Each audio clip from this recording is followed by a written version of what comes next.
Good afternoon to everyone joining us on this particular link. One of the key major important things that, in addition to what our moderator has said, is the key major crave for agriculture. Everywhere we go around now, people talk about agriculture, and it's a key major factor as well too, because we believe it's the bane of life. And one of the key challenges facing recently is the pandemic.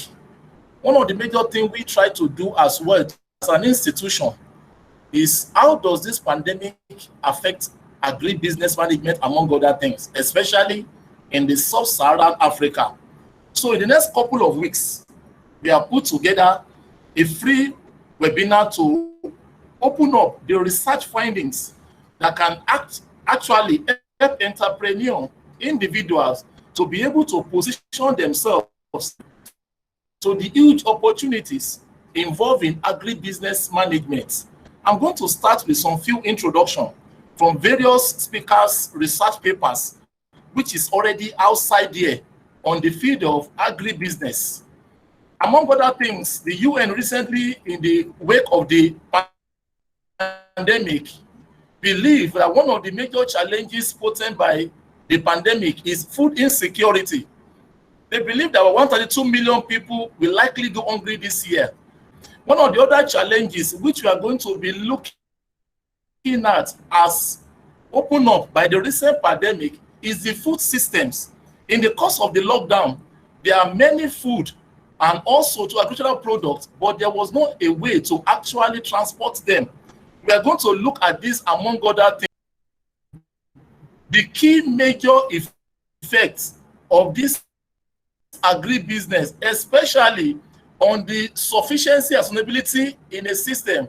A country like Nigeria or in Togo here, where we are in Togo here, we are looking at that, we have been told that about 30 to 60% is how far we have gone in terms of food sufficiency and suitability. This is not a very good thing. And I would like to just quickly start this particular webinar by taking us through some few bits of information outside there that have been reading in the past 26 years, and now in terms of people postulation about the sub-Saharan Africa. One of the key major things we have there is that we are told Africa's economy grow, but many stomachs still empty, which means that despite where we keep having figures that Africa GDP is growing, economy is growing, but many people still goes to bed hungry. We are told some years ago that Africa is not feeding Africa itself, because sometimes in the last 3 decades, we are told that Africa has the potential to feed the whole world. Then lately, the question is now being asking, if you are going to feed the whole world, why are you not feeding yourself? What is happening? Today, as the UN has postulated, there is a challenge of food insecurity in the system, because today, Africa is now a net importer. In the last 3 decades, when the MDG and SDGs we have been talked about, we are told that Africa will be the largest food net exporter in the world. But today, we arguably import everything. This, among other things, are what has been talked about. I'm going to go to the last point. It was estimated that today we have about 1.2 million people in Africa. And currently, we have been parading a GDP of 33 trillion across the 54 African Union states. Then what is wrong with the 10 trillion GDP estimated by the World Bank and some other institutions 26 years ago, that Africa GDP should be hitting 10 trillion. Sometimes they believe that this is too small. All this is what we are going to be looking at in the next couple of weeks in our free webinar. And we'll advise you to ask friends and others to join, and also believe you are going to be enriched and that with some fresh information and attention. This webinar, we're going to go through for now into 3 key major sub-areas. The first one is the food security and supply. We'll be looking at the most talked about agriculture and the key major antidote that is not being looked at as a catalyst, which is the agribusiness. I'm going to start also too with this. In 2007-2008, we have a major food crisis that hits the whole world, that makes you and others to be able to come out and say, it is time we need to position very well, or else there will be a major problem in the world. A lot of African countries to bring out Millennium Development Goals, and now we have Sustainable Development Goals. And the focus of those things actually is one key major area there, either 2270 that they are placed. agriculture and food security. Then the question also too is that, is African sub-Saharan economy taking advantage of this, or are they keying into these wonderful areas? We have these three key major important areas which we have narrowed our webinar in the next couple of 12 to 15 weeks on. The first one in the emergence is the food security area. It's a key major important area, and we are looking at this as very, very key, because if Africa or South Africa today is a net importer, which means you can take everything they throw to you, even if it is poisonous, and that is a major challenge. The other area is the food shortages we have been experiencing. In some part of Africa, people still go to bed hungry. And the disturbing thing is that if Africa is having about 90% arable land, why are we having food shortages? Which goes to the sufficiency of the food in the environment. Among other things, because of our time, we're going to be looking later on at most of this area, especially the key major important part that led to order, the food system. And like I said earlier, it has been adduced that about 1 billion people globally still goes hungry. And a third of this is from the sub-Saharan Africa. This is disturbing. Then we'll now move into why do we have much of these challenges, and what is the way forward, and what has been done so far. Then we look at the agriculture. A lot of things is outside there. Agro innovation is there here and there. When you wake up to paper, you talk about even government institutions like ADB, they are talking about agricultural development, innovations, technology. Then with all the funds being actually earmarked, spent on agriculture, why are we still having so much challenges? Why is Africa not at least, out of about 90% arable land we have, not been able to, even till today, achieve 10% of it? What is actually happening? And with the huge amount, somebody once says early this year that we have put so much in the last 13 years, about $4 trillion in this industry in South Africa, and we are not seeing the effect of it. We are going to look at one of the major challenges, which is why we are going to the last part, called agribusiness. We believe, among other things, that the lack of effective agribusiness is one of the challenges that is not making every effort on agriculture come to limelight, and also to not being able to help us to handle the food security shortages and sufficiencies as well too. Now, agribusiness is one of the key major important area, and the way it works is simple. Agriculture on its own cannot stand on its own if other things that surround it is not working. It has been estimated that agriculture only takes 9% of the agricultural process, which we are going to talk about agriculture, we talk about things like farming, talking about things like aquaculture and every other things.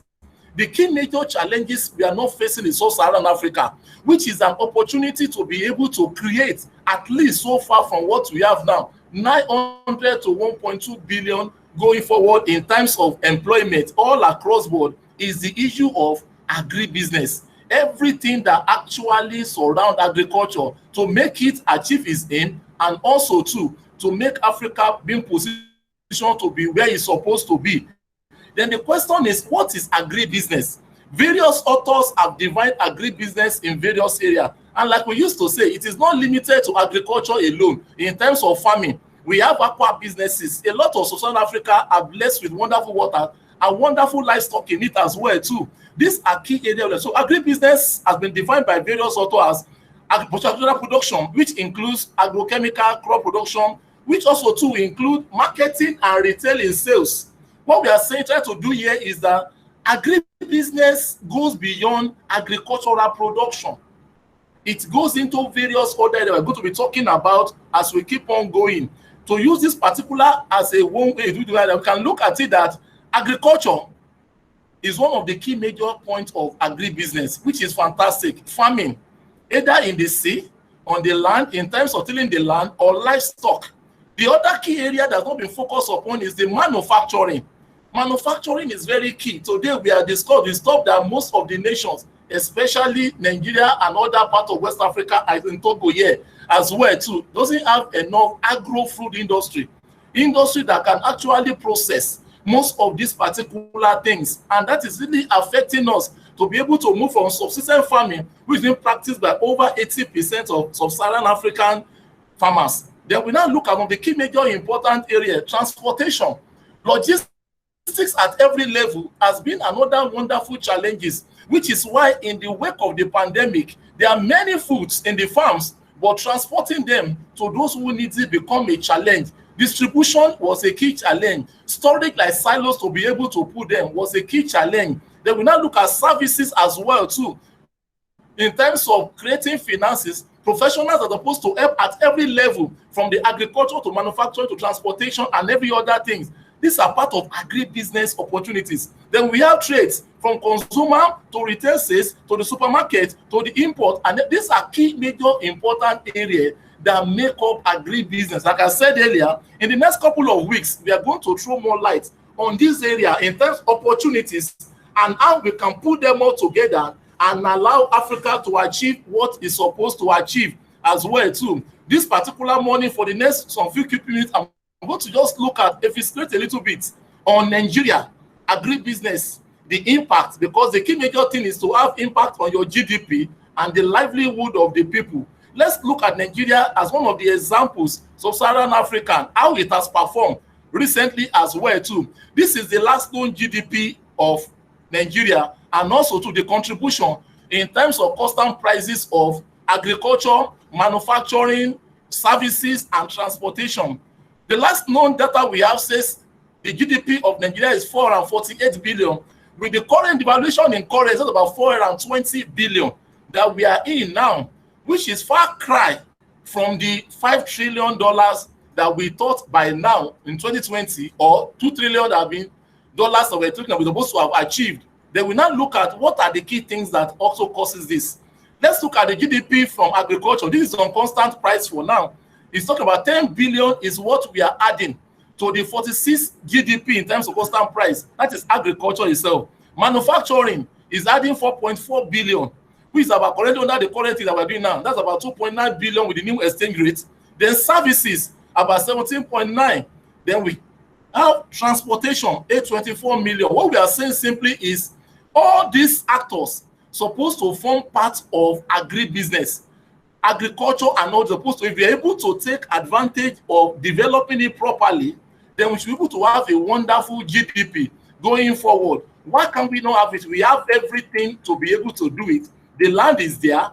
Everything to achieve is actually there as well too. I remember one of those things that was done, that as at independence, we are told that Nigeria alone accounted for about 70% of exports to the whole world in terms of the what we have.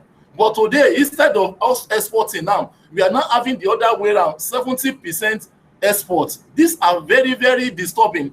And like I said, in the next couple of weeks, we are going to expose most of this key important information, data analysis, and how you can take advantage entrepreneurially in this particular area, not only in agriculture, in every facet of it. We are going to give you identify, we already identified about 45 areas, which we are going to actually explain, talk about, and see how we can do it.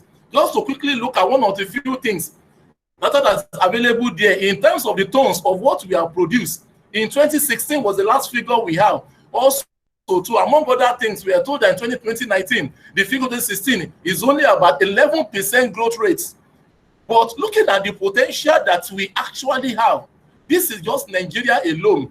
With this, what this simply means is that we should have been able to grow the GDP at least pessimistically by 300% within the next 5 years, which is possible. If you are able to just move to achieve only 30% of arable land and put other agribusiness entities into practice, you can achieve all this. But that's our own estimate, which also too in future we are going to be showing you how those figures comes into being as well too. Another key important area of attention is the global participation of Nigeria in the marketplace and every other sub-Saharan Africa. We are still actually having, this is from the trading board, national commodities, in terms of the agricultural produce, which has actually been traded so much in a wonderful way, but sub-Saharan Africa is still having little participation in the international commodity market, in both even the livestock as well. These are just the trading board to show how they are being traded in the future. We said we are going to look at most of this is in future and take it to the international commodity environment. and see what sub-Saharan Africa is missing, which is why we cannot be able to have adequate foreign exchange reserve in every ramification as well too. And like we said as well, going forward, we are going to see everything we could do to actually use everything around us as an institution to actually help the sub-Saharan Africa to achieve its aim. I'm going to give the other discussants to be able to take you through the introductory part. And like I said earlier, for the next 15 weeks, you need to find a way, call your friends, glue to this particular, it's free, to be able to enjoy what we have to offer in helping you to be part of the entrepreneurial business in agribusiness for sub-Saharan Africa. I want to thank you so much. I'm going to move to the moderator now so that we can go to the next item. Thank you very much for your time. Yeah, thank you, Dr. Tunde Adeyemi, for that insightful introduction.